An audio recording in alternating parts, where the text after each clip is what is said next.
Yeah, yeah. I'm gonna do a little shameless plug. You Yes, saw the movie that I recently made, I did. Bound. I went to the Dances with Films premiere, Hmm. and it was awesome. I don't know what was your like full kind of capacity working on that. I was a producer, so I helped with the crowdfunding. My buddy Isaac, the writer director Isaac Woofter, reached out to me in lockdown. He's like, "Hey, I wrote this script. It got really good feedback. I'm gonna make a movie out of it, and I would love your help if you're interested in crowdfunding." And from there, I started a campaign blitz on social media. If you followed me back in the day, I apologize because I posted about it every day in lockdown where no one had anything else to do but be on social media every day. And we basically asked for money for a crowdfunding campaign. And then I actually was reached out to by my second cousin's husband, uh, Dave, who is an investor of various different projects and businesses. And I was actually on a date when he called me. And I still feel bad to this day that I was gone for so long. But I was like, hey, this is a family member calling. Do you mind if I take a minute? And she's like, yeah, of course. And he's like, hey, so tell me about this thing. And he actually, for a minute, I think wanted to fund the entire thing, which we had a $450,000 budget back when this conversation was happening. Um, I'm glad that he didn't because I think that would have been too much stress on both him and me. um, but him and his business partner ended up investing a considerable amount. So that bumped me up from associate producer, which is everyone that helped, up to producer. My name is on the poster, which is a lot of fun. Yeah. Um, I remember when Isaac reached out to me, you put us into contact to do behind the scenes kind of stuff at the premiere. I was like, he goes, "Do you know of Bound?" And I was like, "Do I know of Bound?" I followed you during the pandemic, so I've seen the phrase "Bound." I've seen the poster so yeah, many times. Like I've seen Bound. yeah. I know what happened, even though I haven't seen the movie yet. Yeah, and it was a really good movie. I Thank gotta you. I say that. appreciate you saying that. It was such an experience to be on that side of watching something that someone else made, because I actually haven't been to a premiere of another friend's movie. You feel like I would, but I haven't. So it was really cool to kind of like sit back and relax and just like, watch this and experience this for the first time. And it was really, really fun. I mean, it's a very tense movie. I'll Yeah, say that. yeah. It's not the crowd, like, Yeah. It's not a. You're not walking out feeling good. it's not a feel good movie, but it's a really good movie. Yeah. There's a lot of really interesting topics that come up during it. Really strong performances throughout. You don't need to be cryptic. You're allowed to like. You can Oh, say. I You don't can, want to spoil anything. I mean, but you can. But I've noticed you're not giving a single thing away. You can talk about like the themes and some of the. Okay, so Yeah. it's about this kind of like runaway character, and she's in New York by herself. She's like struggling just to like make ends meet. She meets a bunch of characters. They're all kind of like these. Some are immigrant characters. Some are like kind of like doing their own thing, also struggling to make ends meet, and they kind of create this like little family amongst themselves while she's kind of like also on the run from like her father character. Yeah. It's. I think it's very well done. There's not very much that I would have done differently if I were making it, and I give all the credit to Isaac, who basically had this idea in his mind and took it, put it on paper, and was given obstacles and like boosts along the way. He got really good feedback when he submitted the script, and he's like, all right, I mean, the script is good. Like, people are saying they want to see it, and then now it's a complete movie that people have seen up in theaters and Sold out both sold nights. out. Yeah, so we sold out Saturday the primetime slot, the 8 o'clock slot on Saturday of the festival, running Thursday, Friday, Saturday of that weekend. And it sold out fast enough for the people running the festival to be like, we're going to give you a second viewing at on Thursday afternoon. I think it was 2 or 2:30. And that was the only film in that festival to get 2 viewings that I'm aware of. It definitely was at the time that we got offered. I don't know if they offered any more after, but at the time we were the only one with 2 viewings. So it was very well received. On the Instagram page, we are the face of the New York branch of the festival, because Dances with Films started in LA. And so their LA one is coming up right now. And as they advertise, the Bound team, like, yeah, I think you're actually in the photo. It's Am like, I? I thought I saw you. Like the 35, 40 people on the carpet. I don't think I'm in that. No. No? No. You're in a photo Okay. with a lot of the Bound people. Interesting. It must have been taken when I wasn't looking or something. Am I making this up? I could have sworn I saw you in a photo with people at the festival. I took a picture with Isaac, and it was just me and him. I'm going to go find it Okay. eventually. I did see the one of you and Isaac. But either way, the one of the big group is the festival like banner for the New York branch. That's super cool. So are you guys, will it be playing at the LA one or no? No. LA is a completely different festival, different submissions and everything. We are currently submitted to 40 more festivals, big ones and more local medium-ish ones. It's hard. I was on the phone with Isaac yesterday about him coming on here, and he'll be able to talk more about this in depth because he's the one that's making the calls.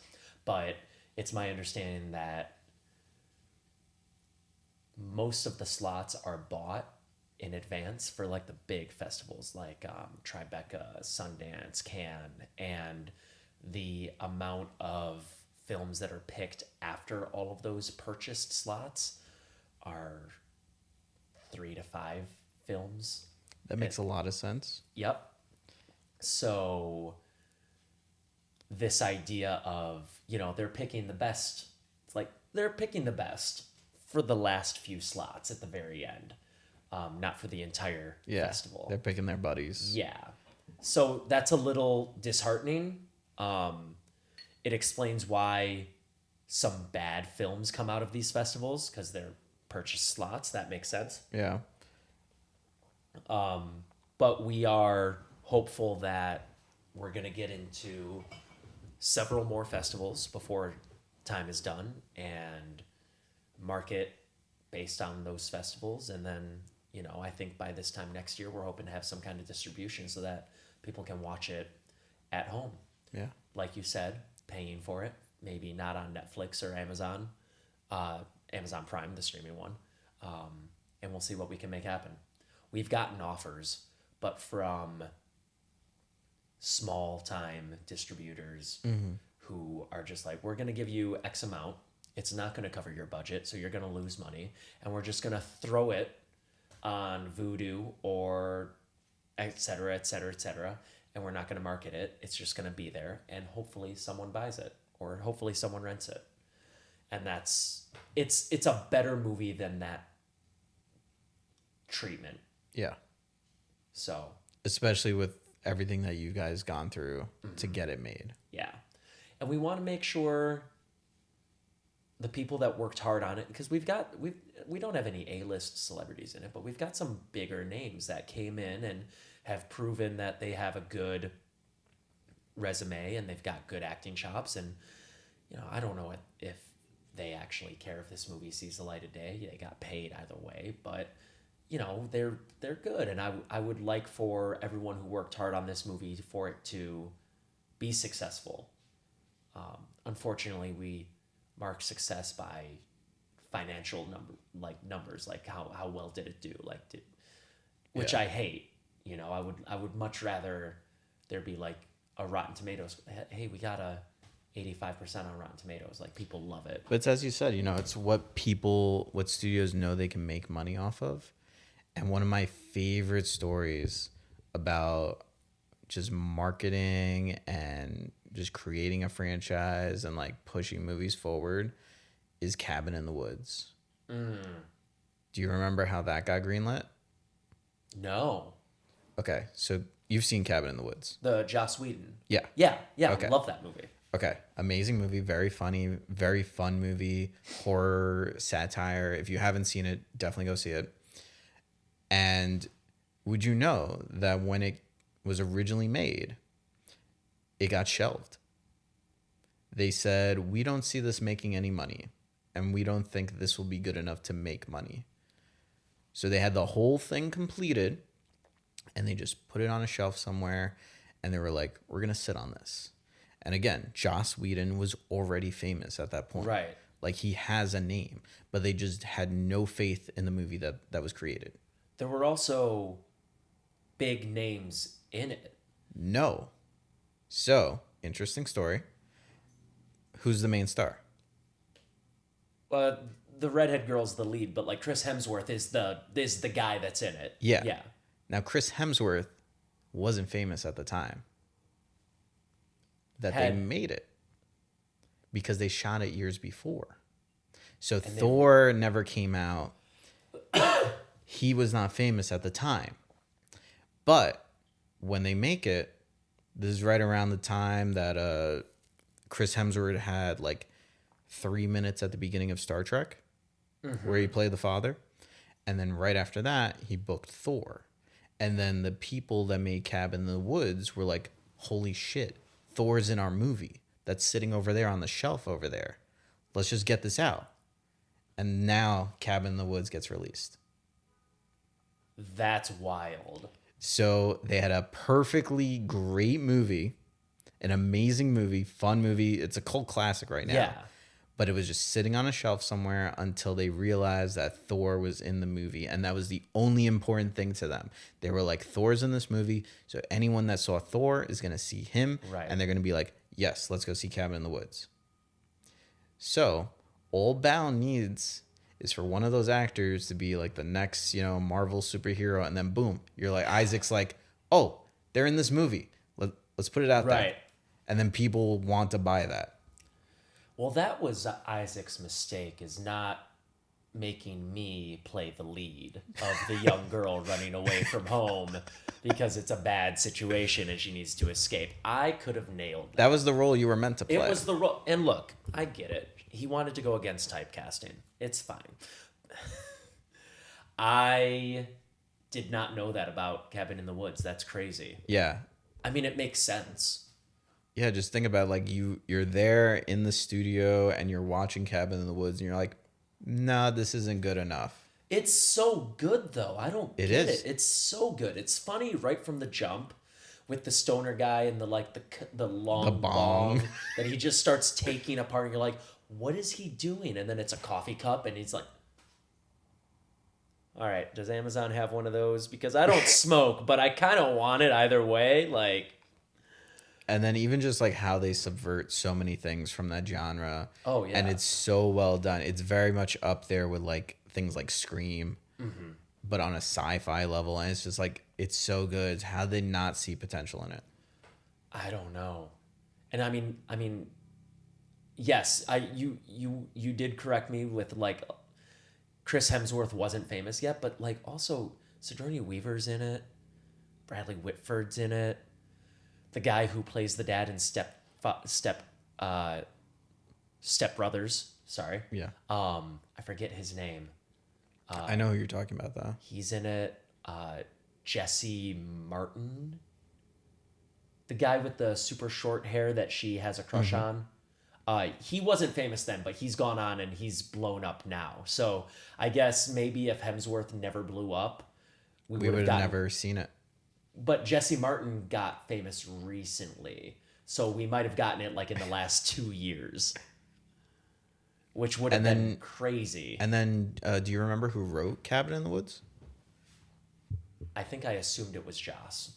It wasn't. It was I think it was actually either or it was exclusively Drew Goddard. Really? Yeah. So maybe around Daredevil time, we might have gotten it potentially. Unfortunately, and I don't know if this is going to change anytime soon, I don't think people care as much about who writes the things in the general population, the 95% of people who are going to the movies. General population, no one cares, but you will definitely still see it on posters. Yes. Like from the writer of, they won't list the writer, but they'll say like, who's it coming from? That's a good point. Yeah, you're right. So like I know like big people like that are like Aaron Sorkin. They'll say like from the writer of The Social Network, Molly's Game, all that kind of thing. Charlie Kaufman's another one. They don't list the names. Kevin Williamson. So there are writers that get recognition, but ironically without their name. Right. Which is weird and upsetting in a way. I'm not a writer. I'm not going to claim to be. I've written some stuff, but I haven't made it. So opposite of Tarantino, I look at this thing that I've written and I'm like, you know where this would look great? In a folder, inside a folder, inside a folder, inside a folder on my desktop. And maybe my kids who don't exist one day come across it and they're like, oh, let's make Dad's weird show about death, who is a nice guy and cares about people. That's a real thing I wrote. I would like to produce it one day. And they'll get to see this and see where it came from. Yeah. I wrote it like 4 years ago. I wrote like 8 episodes of this mini series about death. And I want David Tennant to play him. But like then Good Omens, Bad Omens? Good Omens. I think, yeah. Came out. And he played like a demon, which is so close already that he would probably say no just because of proximity. But I had him in mind based on, I wanted the character to be kind of like cool like that, but also like Doctor Who in a way. But We'll put it out there because right now I have a list of, I think they're called writing managers. And I think that's something for me to consider going into 2024. The only way to snag one is that you have to have like 2 written like big projects. So Really? yeah, so that's kind of my thing right now. I'm trying to take more time for writing and yeah, try to get 2 large like written pieces together and see if I could do anything with that. You know, as you said, when we first started, like when you're in this place, you have to like do everything you possibly can. yeah. Throw so many things at the wall and just see what sticks. So yeah, doing a podcast, making your own short films, working and doing videography, doing edits for anybody that reaches out. Right. That whole thing. So like, you know, writing on my own and trying to sell stuff as a writer. My dad always asked me like, you know, what if you like actually sell a script but they don't let you direct anything? And I'm like, that sucks, but I would have to kind of bite the bullet there and just be like, I just want to be in the room that creates things. There's so much privilege for people that get to write and produce their own stuff. Like we don't realize how hard that is to be in a position like Tarantino. Right. Obviously he started in like the 90s, but he was still at like a Hollywood party and he was hanging out with Harvey Keitel, and Harvey was like, Quentin, my guy, like let's work on this together. Let's push this around. And to do Reservoir Dogs as a writer director is absolutely insane. Right.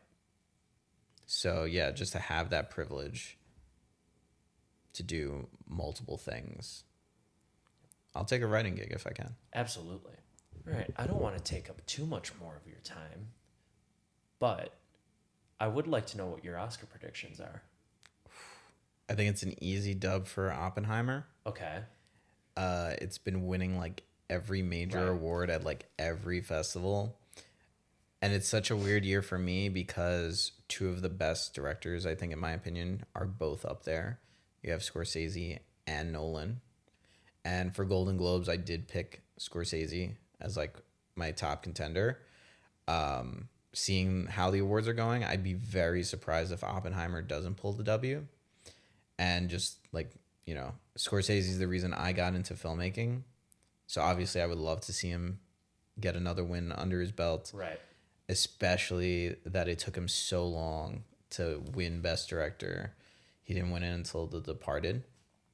And if you think about... Which is such a great movie, though. Such a great movie. But if you think about all the movies that he put out pre-Departed, yeah, it's like, how was this man not winning everything?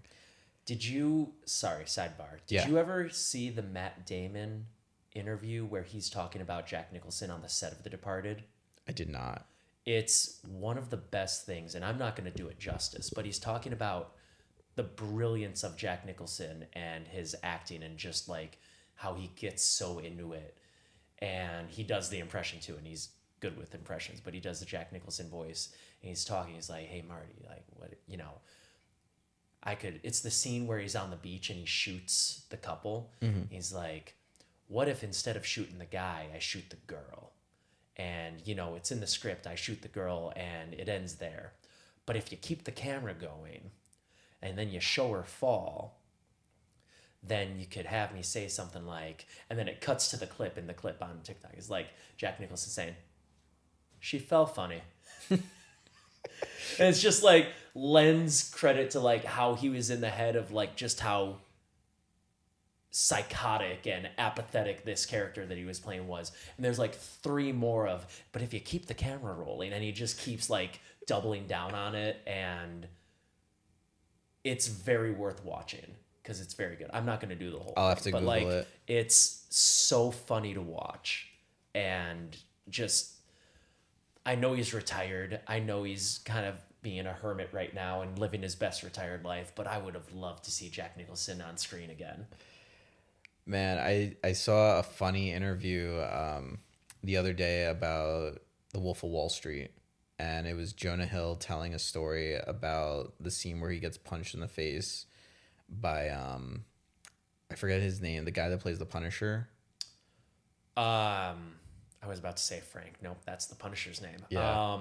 John Bernthal. Yes. So he was talking about that scene in particular, and he was like, they did it like so many times, so many takes, and they couldn't get a shot where the punch looks real enough. And somebody on set was like, it might have to just like really be like a real punch to look like a punch. And Jonah Hill is just sitting there. Jonah Hill is just sitting there, and he's like, well, I'm in front of Martin Scorsese, and that's like a big thing for him. And he's like, as it should be. Right. And he's like, I'm not going to be a pussy right now. Like, if I have to take a punch for Scorsese, I'll do it. So he's like, you know, yeah, for this take, just punch me.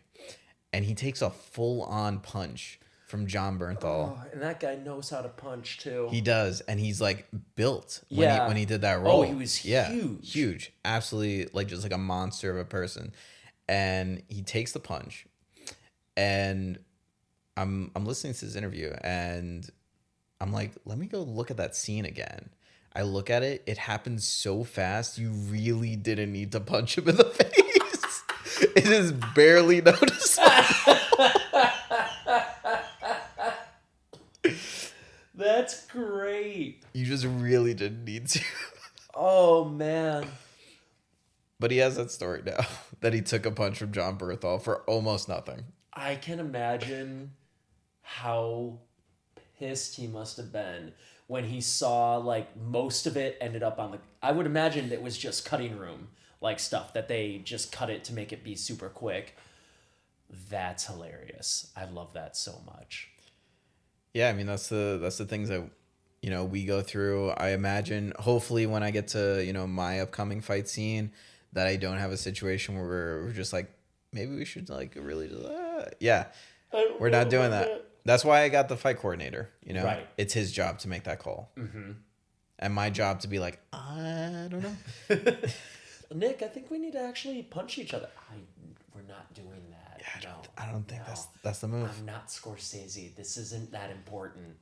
No, but let's manifest this, that, you know, we get up there. Absolutely.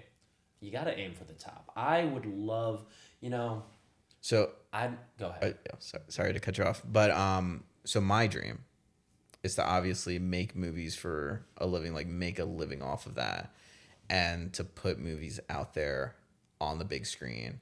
And obviously when I wrote that was pre-Netflix, pre-everything. So But that's still the goal. Like if fortunate enough to make a movie that hits Netflix, hits HBO or whatever it is, and goes straight to streaming, that is 100% an awesome thing to do. Not a lot of people get to be there. A lot of, but at the same time, just getting a movie into theaters is just even a step higher than that. That's the goal.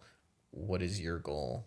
Similar. I would love to work as an actor consistently and not need another job unless I want one. I think one day I am going to open up a bar, restaurant, something, but I want that to be a passion project that can fall flat, can fail, and Let me put you on the spot right now. Yeah. Because you've worked in bars like a considerable amount of your life. 14 years. Yeah. What is your vision for your bar? Like what sets it apart? What's the niche? Oh God. Well, I wouldn't do it in New York. I had this conversation with my dad over the holidays. He's like, "Why not New York? It's too high of a failure rate, and it's too expensive. The liquor license is too expensive. The rent or purchase of any kind of space worth opening a spot in is too expensive." I would like. I don't know. I've got different. I've got like different concepts in my mind. I've got like 3 or 4 different concepts in my mind. I think the thing that would set it apart more than anything else is that I would just really focus on having the right people. Because if I'm owning, I don't want to manage it. I would just have all the right people in the right place and make sure that, I've worked at places where it's like, oh, the customer is first. The customer comes first. And then I've worked there and I'm like, none of these people like the customer. They're not putting the customer first. It's like, what's your favorite drink? And they're saying like, oh, the one in my head is like, oh, it's the easiest one to make. Like I'll shout out a bar that I just recently went to. It was technically like a nightclub kind of bar situation where they play up like an old timey feel. It's called the Nines. Have you been? That bar is in the same company as my current employer. Never mind. Golden Age Hospitality owns the Nines and Happiest Hour. Happiest Hour being where I currently work for the next 6 days. Gotcha. I haven't been. Well, I'll say the aesthetic is It's really beautiful, nice. yeah. It's such a nice setup, and just the idea of like, they put like on their, on their website and everything, they were like, you're supposed to dress to the nines. So it's like an interesting kind of setup. So that's like what I'm asking, like, would you have like a situation where there's like a dress code or there's like a theme or something like that? I think my favorite kind of idea would be pretty standard. Like you don't need to dress up. I think for like my first venture, it would be kind of everyone's welcome, just to kind of enhance that success rate. And it would be, you can kind of get everything there type thing. Like what kind of vibe you want. I'm picking up like I'm going to try to pick your brain right now. Yeah. I think you're going for like a Cheers kind of setup. Like, yes. Okay. That's I was picturing a spot like that. I didn't know I was picturing a spot like that until you said it, but yes, there's this is going to sound so cheesy. Go for it. There's a bar in Disney World. Yes. In Epcot. Okay. That I always have the best time at. And I recently came across a spot in New York that looks similar in theme, although the one in Disney is like shrunken down and also designed for Disney World. But there's one down near NYU. I think it's called the White Horse Tavern. And it's like clean, a lot of like dark, like finished wood, and like a lot of draft beer, perfect Guinness on draft, and then like really good food. And I would do that, and then I would do like upper end like craft cocktails, that like washed cocktails, if you know what those are. No. Just real quick, you basically mix like a vodka, gin, rum, or tequila or whiskey with some kind of fat, like a milk or a browned butter, something. Let it sit, and then you strain it, and then you run it through coffee filters, and that gets rid of all of that, but it leaves the flavor, and you end up with something as clear as vodka or whiskey or gin. Like it doesn't look like you touched it at the end of it, but the flavor enrichment is there, and you use that as your base vodka, gin, rum, whatever to make the cocktail, and it's better. It's like taking just like it takes a full day to prep it. So let's say the bar that's a couple blocks away, they do it, and they've got a washed coconut margarita, for example, and they're like limited availability because when they're out of the washed tequila, then they're done. They can't just, hey, give me 5 minutes, let me go like make another batch for you. You can't do that. I don't know. I also want to do like a speakeasy that's very small and very like tucked away, where you actually like, you know, Criff Dogs, the one that's behind the speakeasy that's behind Criff Dogs that you go through. All of the speakeasies in New York are like Hidden areas. Yeah, but they're advertised. I kind of want it to be more word of mouth, which I understand might make it difficult to actually be successful. But that's part of the journey. Yes. And I've never actually gotten to visit you at work. You've got 6 days, four of which I'm working. But I'd rather get you at the better place. Yes.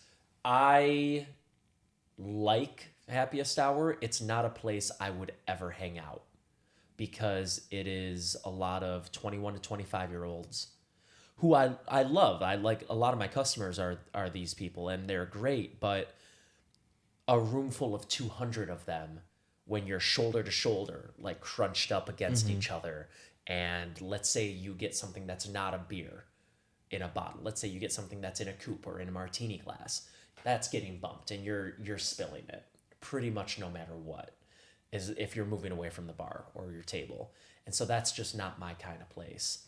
There's a spot called Book Bar over in the East Village that's like half library, half bar. See, my buddy wants to do something like that. The one I do the podcast with, he wants to do a board game cafe. Yeah. Possibly like in that same vein. But I think my question for you is, what's like your signature like cocktail to make as a bartender? I believe I make one of the best old fashions that most people would have. And I know people are going to look and they're going to see this stupid pre-bottled bullet old-fashioned bottle behind You were me. hiding it very, like right behind the I wasn't head, trying to. I didn't know this question was going to come up, and it smells nice. I don't know if you're a whiskey person. I've dabbled. If you want to smell, Let me get a gander here. Yeah. It's a really nice bottle. Yeah. But that was a gift. I didn't buy that for myself. It's just a cork. You just pull it. Okay. But I tried that, and it was very good. And I have a friend, Candace, who gave this to me. Thank you. And she's an old-fashioned person. An old-fashioned person who likes old fashions. That's what you did there. So we do an old-fashioned night. Her, myself, her roommate, Brandon, my old roommate and best friend, Blue, and then whoever else happens to be there. It's usually definitely the 4 of us, if not more people. And I pride myself on really doing a good job with an old-fashioned. Then when you're fully set up at the new place, coming by and I'm trying an old-fashioned. Deal. There are a few things. So it's just sugar, whiskey, bitters, basically. But there are a few things that I want to do. Like there's a walnut infused bitters that I really like that I've tried. I'm gonna wash it. It's gonna be very nice. I am gonna do that here once I start at the new spot and I figure out exactly, like, there are intricacies to washing that I don't know yet because I've never done it. Next time you're here, because I just signed a 2-year lease, so I'm gonna be here for a minute. Okay. And I like this place. It's a really nice setup. Thank you. Next time you're here, I should have a batch of it, of the whiskey at least, and then I can make an old fashioned. But yeah, and then I kind of want to open like a dive bar that's just like beer and wine. I want to open so many different concepts, and I want to have them all. I want them to be mine. I want them to be my bar. I want to walk in and have no tab ever. I always like bars with funny titles. What's your favorite one? It's not a real bar. It's Yes, go on. it's from a TV show, and it's called Black Eyes. What show is this? Undateable. I don't think I watched it. So Okay. I could be 100% wrong, but I'm gonna riff off of here. So if it's misinformation, by all means, the guy that created Scrubs created this show, and it was a live sitcom. What? Yeah, it was with Chris D'Elia, Okay. and it was like this, not so much a spin-off, but it was like he was coming off of that show with Whitney, and he did this show, and it takes place in a bar, and Is the one that takes place, is it set in Detroit? possibly I think I saw an episode of this. it ran for like I want to say 2 seasons, and the two main characters, JD and Turk from Scrubs, they appear in like one of the later episodes. But it was just such an interesting and super funny show, because the idea of a live sitcom is absolutely insane, because it was only a Yeah. couple of years ago. No, I remember seeing this. Yeah, so Yeah. it's such a great show, and the movie, the bar that the show takes place in is called Black Eyes. From like when you get in a fight, you would get a black eye. Right. But every time a character says it, it noticeably sounds like black guys, and that's like kind of like one of the running gags on the show. So that, and I love that. And you've always seen like bars, like none come to mind that have like quirky names, like. Sometimes I keep thinking of bars in movies and TV shows more than actual bars, but I was thinking of like the one from Gone Girl, and it was The Bar. Yeah. My first bartending job, I was 19, and it was at a spot called The Locker Room in Utica, Michigan. And it was a crazy bar. It was heavy participation. My manager always described it as dueling piano bars, like a dueling piano bar, but the bartenders instead of pianos. And the stools were perfectly square and made of steel. We would encourage you to get up and stand up on them. We gave you drumsticks when you came in. And it was basically like, for example, you versus me, my bar versus your bar. My bar could be louder than yours. My bar could buy more shots than your bar. And if we won, they got a shot discount. Like, hey, you're buying 20, you're with 20 friends, you're buying 20 shots. My bar bought more, your shots are $5. Oh no, your bar bought more, now they're $4. And so it was heavy competition based. And to get into that, we all had to like change our personalities a bit, because that's not who I am as a person. And so with that, we all had nicknames. And they said when I started working there that I looked like Rob Lowe from The Outsiders. And I can see that. And so my nickname was Soda Pop. And so when you came in, hey, like, oh man, you were great tonight. What's your name? Soda Pop. And it's like, what's your real name? I was like, Soda Pop, man. Like, you don't get, like, that's my name. That's who I am. So it's been an idea since I was 21 that if I ever opened up a bar, it would be Soda Pops. That's a good one. I loved The Outsiders when I was in junior high. Yeah. It was like my favorite book when I was a kid. It's a good book. It's a pretty good movie too. Francis Ford Coppola directed it. A lot of like actors that are still working as A-listers are in it today too. Like, I forget, Tom Cruise was in that. Rob Lowe, obviously we mentioned. Ralph Macchio was in that. Others I can't remember. It's been a long time. Emilio Estevez. Patrick Swayze. R.I.P. Swayze. My buddy that I bartended with at the Whiskey Brooklyn over in Williamsburg has an amazing Patrick Swayze story. He hung out with him one night. Wow. And I'm not going to tell it because it's his story to tell. Yeah. Got to have him on the show then. Got to have him on the show. Got to hear the Patrick Swayze story because he got drunk with Patrick Swayze one night. It's an amazing story. My parents came out for Christmas one year when I couldn't make it home, when I was working at the steakhouse and we were open on Christmas Day. And we went, thankfully I didn't work Christmas Day, but we went and I was like, Joel, you got to tell my parents the Patrick Swayze story. He's like, all right, let me tell you about the time I got drunk with Patrick Swayze. And it's just, he has a lot of good stories. That's my favorite one. Can't even imagine what that would be like, and I'm so interested. One of my friends got drunk with Anthony Anderson, and apparently that's one of the guys that you get drunk with. Yeah, because he's a vibe. I love Jimmy Fallon's story of getting drunk with what was it, Brooks and Dunn, and ending up on a plane in Nashville, like getting drunk with them in New York, blacking out and waking up in Nashville. I don't ever want to black out ever again. I am hopefully past that phase in my life. But if it does happen and I end up on a plane to Nashville with Brooks and Dunn,